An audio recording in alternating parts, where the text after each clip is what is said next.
Okay, so I've been saying fisheries management. So let's look at a little bit of detail. We're not going to go into a hell of a lot of details because this is a very complicated business. There are countries like Japan, Norway, and so on, which love their fish, which love their whale meat. They have a culture of hunting whales, for example. Lots of international negotiations are involved, a lot of international bodies come together and mostly manage to do well in uh, trying to be sustainable, but there are countries which are rogue, do not follow the rules, etc.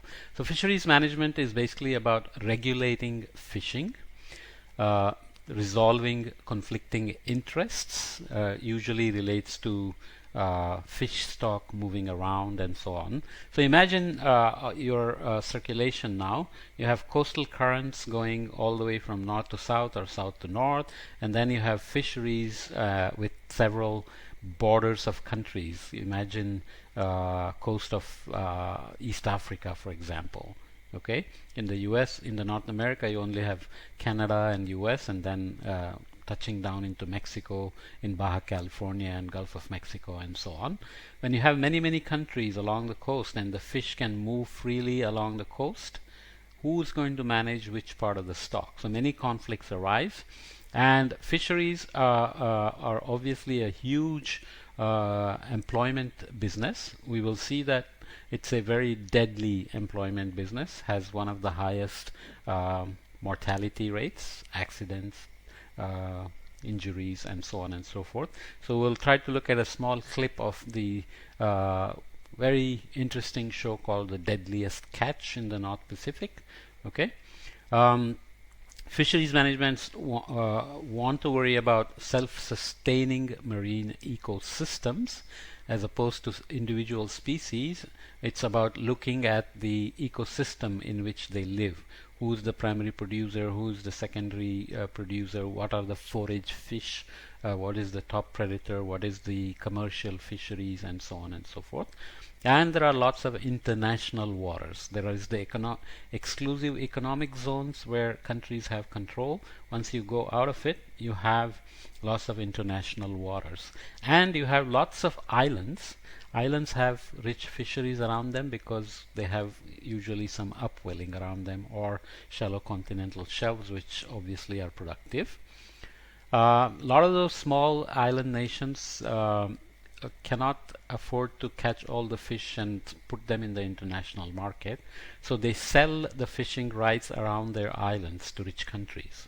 So countries like US, France, Spain, Japan, China, they have huge fleets of fish that go very far from their borders, and they buy fishing rights as far away as West Pacific or South Indian Ocean and so on.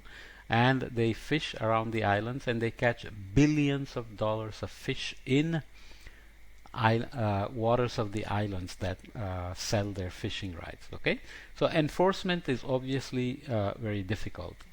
There are many large fishing vessels. Governments subsidize fishing. Okay, so in 1995, for example, fishing fleet spent $124 billion to catch only $70 billion worth of fish.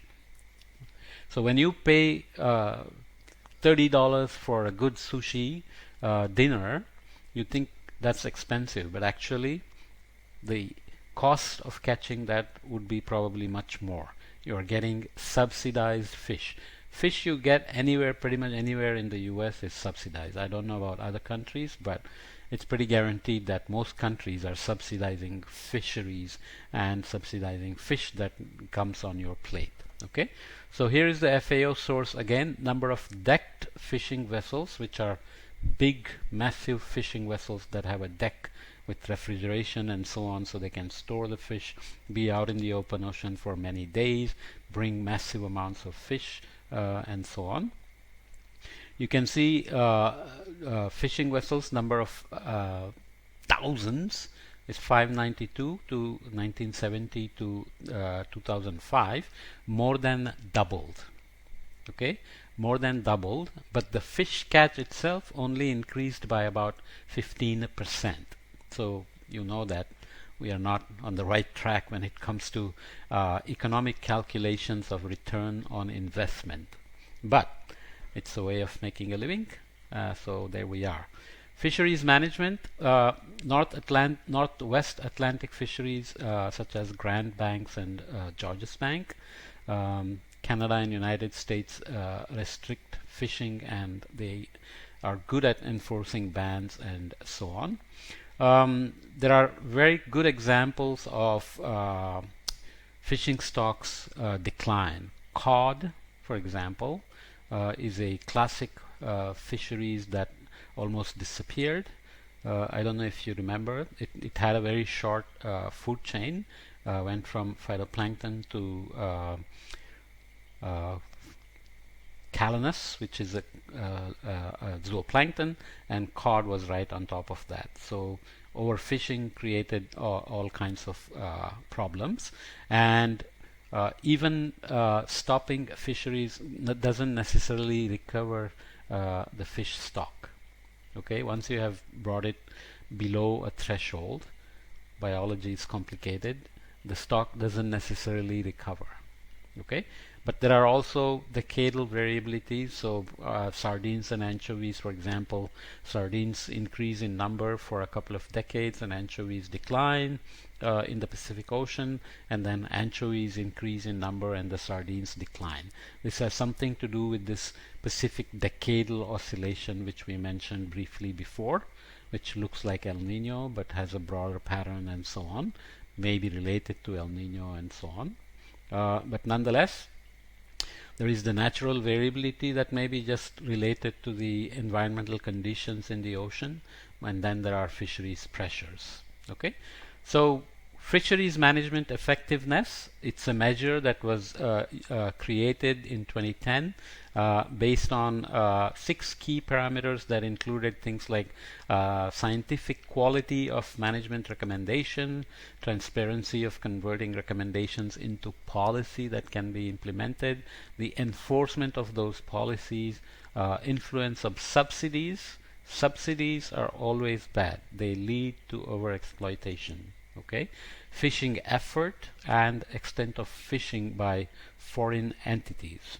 Okay, so the management scale is given down here. The red colors are bad, the green colors are good, and obviously you see that there are very few green colors. There are only few around here that are good, well managed fisheries. Most of the others are in the red. For example, Gulf of Carpentaria here is very well known for little boats. Nobody knows who owns them, which country owns them. They have no flags, they're not registered. The laborers on the boats are immigrants, poor people that are being exploited. They will be put in jail sometimes and so on. What do? They go and catch sharks. They chop off the shark fin, because shark fin soup is very popular in some country. I think you can guess which country. And they throw the shark back in the water. Imagine a bleeding shark with its fin cut off being thrown back into the ocean.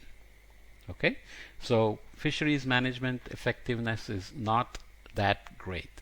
Okay, so I'll come to this in the next podcast, but maybe I'll finish it right here.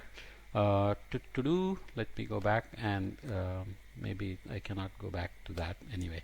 So let me come back.